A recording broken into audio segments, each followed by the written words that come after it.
Thought we'd just pop our noses over, check the beach. We've got 1, 2, 3 cars stuck. Tide coming in. Run, Jackie! There's just so much happening. Go!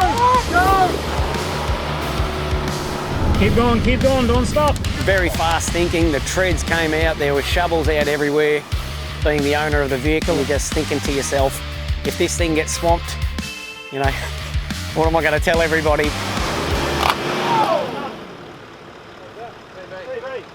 It's not looking good, guys, it's not looking good. Yep.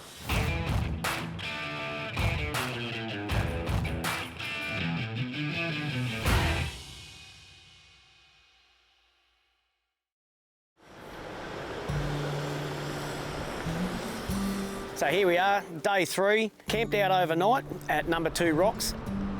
G'day Peter and Glenn, you guys had a good night? We had a ripper, Simon. We just talked to each other just then, actually, saying how good the campsite was.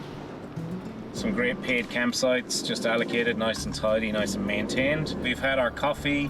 Some people have had bacon and eggs, other people have had yogurt and fruit. All very healthy this morning. With a big day ahead, we'd kick things off in style with a solid feed whipped up on our Austrac kitchen. Can't go wrong starting your day with a little bit of bacon. Oh, double yolker there. And guys, that's how easy, quick and convenient it can be. Austrac kitchen takes about 30 seconds to set up and makes going camping a real pleasure. An easy pack up gets us back on the track sooner, but the combination of full bellies and off-roading doesn't quite suit everyone. Love these undulating tracks. Oh, how's your stomach this morning? So thanks to Mike, he's got his canopy all kitted out beautifully with a full-on coffee pod machine. Mike, you've set yourself up with an incredible touring vehicle, but you've also got some amazing accessories. Navigator's a brand that accessorised the caravan market. You've got the jar buddy, so it's just a little small capsule that basically holds all your jars and stuff inside in your pantry to stop the glass from cracking as you're driving along in your caravan. I've got one with my coffee machine inside it. They've got some great seat buddies which double up. We hang them off the front of one of my Coolman, hanging off the Clearview slide. Canopies are huge now in the market. Everyone is going out and putting basically a kitchen into the back of their vehicle. I don't think it's too far up, Dol. No. What are your thoughts on what we're heading for today? Looking forward to the dunes. I'm a little worried though, we're watching our time. We may have to bug out early yet, which will be a shame. Unfortunately, Pete and I have got a ferry to meet. We did everything that you could possibly do before we got to sand dunes, and everything tried to stop us. We had a call over the radio that the camera car had broken down. So is that our fault because we suggested to go to the dunes? They would have broken down anyway, wouldn't have mattered really. Who broke it this time? That wasn't me. Lachlan was driving. And definitely don't video this electrical area because it looks like an absolute Hey, nightmare. Mike. All right, Holden's got good, strong connections to Italy, and this is what you call spaghetti. I reckon the fan might have caught the belt and whipped it up and over the fan. Who was driving the car when this happened? Who was driving the car when this happened? Luckily, the boys didn't damage the belt. They managed to pull the car up as soon as they heard something wasn't right. So the idler pulley Bearing. serpentine belt, is that right? No, serpentine belt fell off. Fell off? And what's the idler bearing? What's the idler pulley? The idler is to guide it around all the parts. But the bearing seized and that's what caused the belt to come off. There you go. Details. Simple as that. Ho, ho, ho, ho! All right, so Brian's had a bit of a crack at the bearing. I don't know how long it's going to last, but we're going to get some grease onto that. Hey, the tyre repair kit, of course. How did you know there was grease in there? This is going to get us halfway to solving our problem. In fact, this is the easy part, guys. The hard part is getting that bloody serpentine belt back on. They are absolute pigs. We've run out of time, so it's a sad point that we're going to have to pull the pin. So we're going to head out and make our way back to Queenscliff. You're never going to make that ferry, Pete, no matter what time you leave. And he bloody got on the ferry too. He got the ferry. 6 minutes to, yeah. One of the problems with throwing a belt is always trying to get it back on in the tracks. Now, we've done it many times and it's very, very difficult. Just getting this last little bit of serpentine belt over the alternator is where we're stuck at the moment. Once we get that back on, we are heading for the dunes. 3, 2, 1, go. Wait. Wait. Woo! Well, great job, guys. Good job. Woo!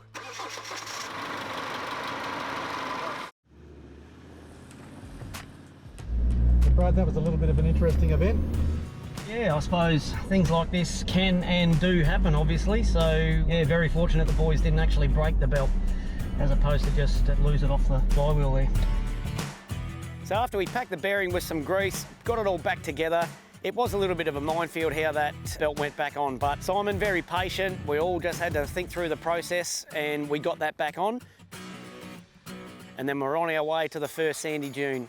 And when I say the dunes, it's actually Lake Bonnie. You do a right-hand turn and you drive up to the dunes and you just get the full view of Lake Bonnie.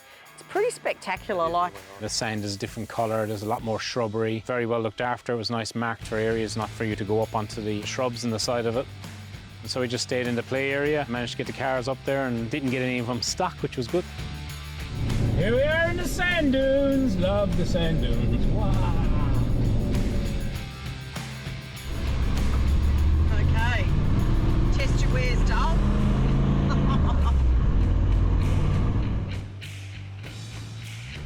Oh, look at that. Don't go too close. Gosh. Don't go too close. Go have a look at that. Alright, convoy, hold it there, please. You gonna go up, Simon? I'm gonna go up to the view, yeah. Well, they look like they're having so much fun up there on the dunes. I'm going to go and join them. Simon even got up there with the camper, didn't get that stuck. And parked up the top and just had the best outlook view and proceeded to have lunch. So Mike, tell us a little bit about the experience in the sand dunes. Oh, sand dune driving's always fun. It's actually very well compacted up there, so it's quite firm under. Normally it's a lot softer and you seem to get bogged. A couple of rules. Yeah, don't chop it up too much. Don't get in there, and especially sand hills, if you're going up sand hills, you want to go up straight and you want to reverse down straight if you get stuck. Don't go sideways because she will roll over.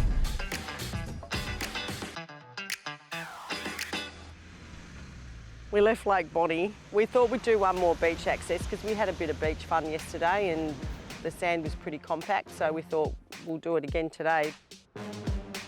It was like a dune in itself, so we had to go up a dune, but 360 were absolutely chomping at the bit and we're all a bit excited by what we saw, so off we went. oh, no, hang on. Oh, jeez. Whoopie doos. Plus some. Woo! Beautiful ride. Bloody awesome. I was next, up and over.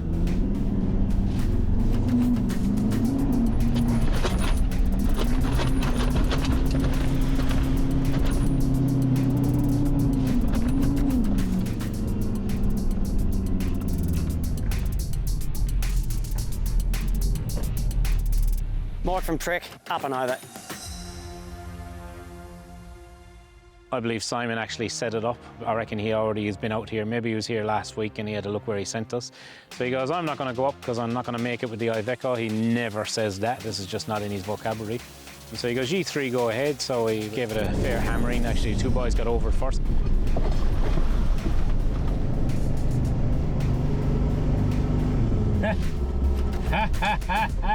So I had to reverse back down and have a second crack. I'll try that again. This time I'll pick a gear.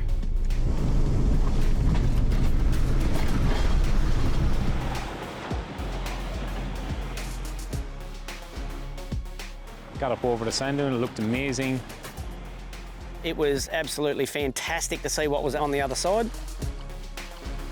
But we went over and as soon as we hit the sand, we're like, uh-oh, this is soft. What does it feel like? That's soft.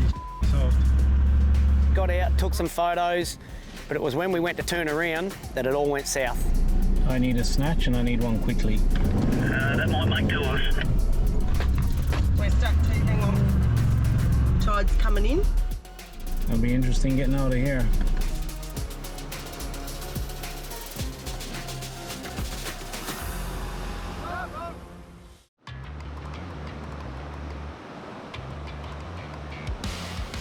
our way to the first sandy dune. Once we'd got across the other side, pulled down onto some nice hard sand, but it was when we went to turn around that it all went south.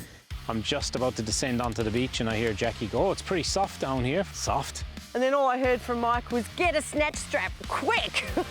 And we turned around and Mike went down low, a little bit too close to the water and then just sunk in. It was sort of panic stations then. Brian in 360 went to turn around. He found himself bogged as well. I thought I'd go and manage my way out of it slowly, but man, it was soft and the tide was coming in real fast. I jumped out, grabbed the shovel, and I ran over to Mike because Mike was closer to the water than Brad. The treads came out, there were shovels out everywhere.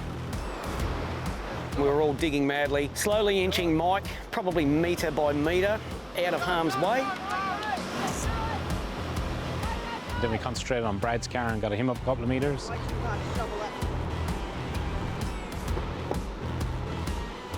We'd done a great job gearing right, tyre pressure right. There was just so much happening because we had two cars. Mike was in trouble, Brad was in trouble. So I dropped the tyres down to 15 psi to give me more traction, so I got myself out.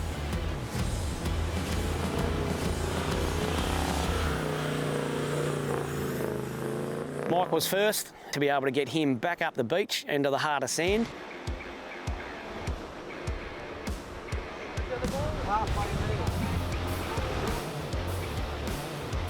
Got 4 boards, Mike. Yeah. All right, let's go.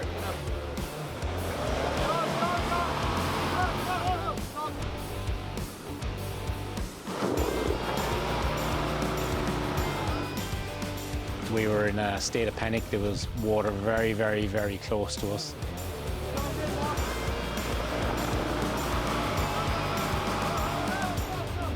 If you get stuck again, we'll winch.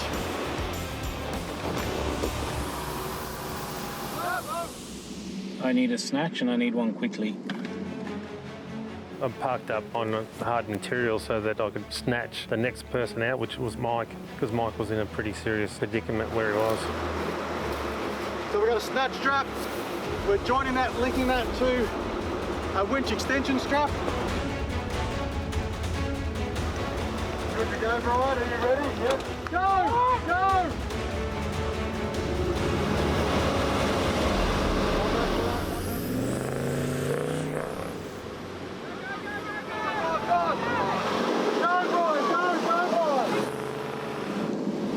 Keep going, don't stop. Stay there. Woohoo! We're getting there. Got them out, and then it was a tag team, come back and try to recover me. Pouring with rain, tide's coming in. We've got 2 vehicles almost off the beach. 1 more to go. You jump in the car, Brad. All right, let's go. Is that low range?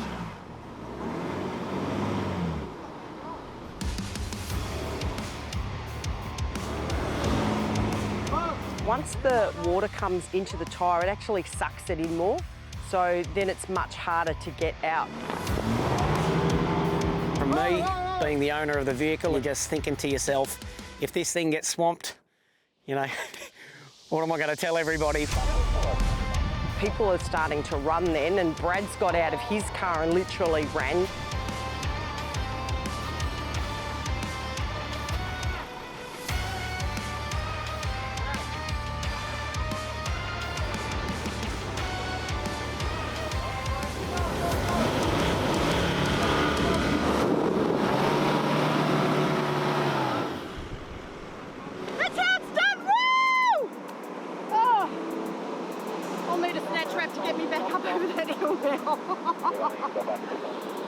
Then I decided I'd move my car off the track to allow a bit of room.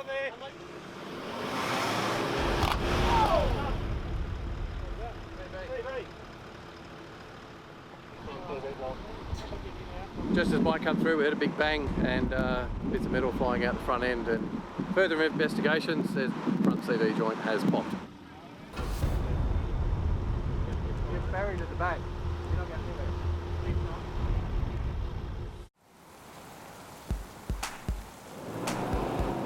Decided I'd move my car off the track to allow a bit of room. With doing that, front right CV, gone. That was the disaster.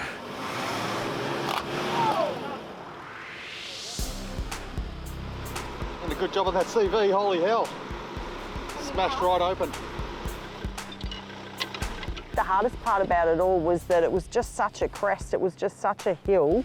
There were high banks on either side and the sand was soft. Resting is just bloody hard work. It's get your shovel out and start digging. I was digging and digging and then digging more and then digging more, and it was pouring with rain. Every now and then we'd open the canopy just to stand there and just take our breath. Very heavy rain, a lot more digging, and we're moving probably a metre at a time. All right, Brad, take it up. All right, get into it now. Get into it. Go, Mike, go. Stop. Everyone stop. It was a series of winching and snapping and winching and snapping. Stop. Brian, if you can you reverse up towards Brad, and we're going to connect you and Brad together. I had a double snatch on Mike. I was then tethered to Brian in 360.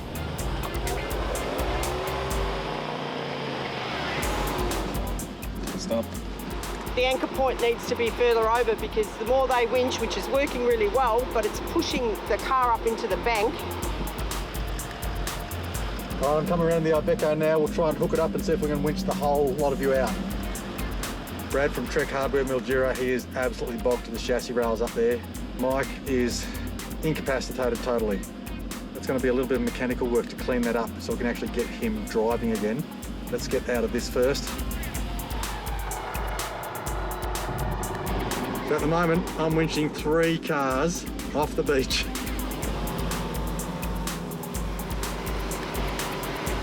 All right, everybody stop. Slight change of plan.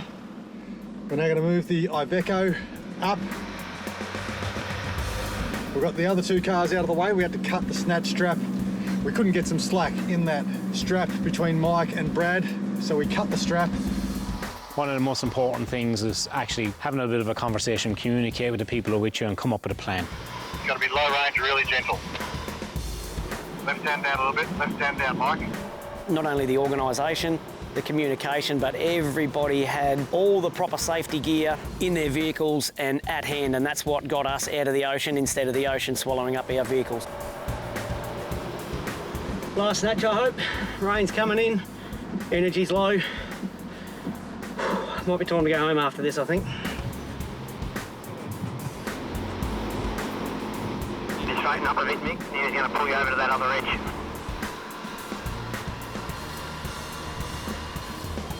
After a long couple of hours, we'd managed to retrieve Mike. It took a fair time. I think we were down there for about 2.5 hours, if not 3 hours, trying to get out.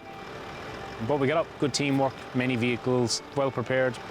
We're all sitting here, we just could not be happier to be nowhere near those waves right now.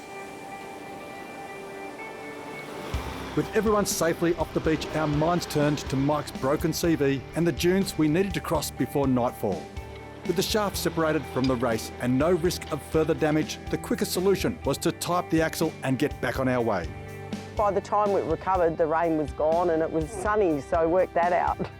Once we'd all sort of cleaned up, brushed ourselves off, we really wanted to make a mile, so we just turned left out of that area. With Mike's CV going down, it meant that he only had rear-wheel drive.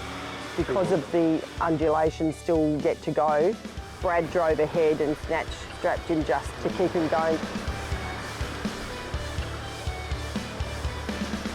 The landscape changed instantly for a period of about 5 kilometres. I mean, the scenery's just breathtaking. It kept changing.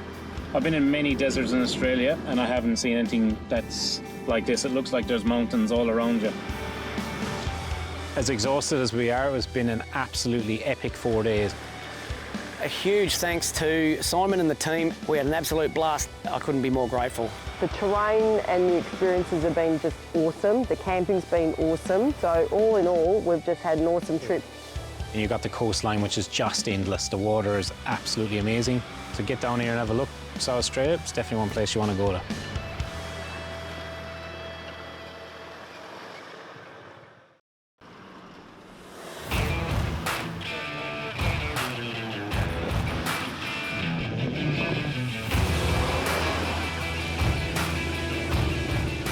Oh my God.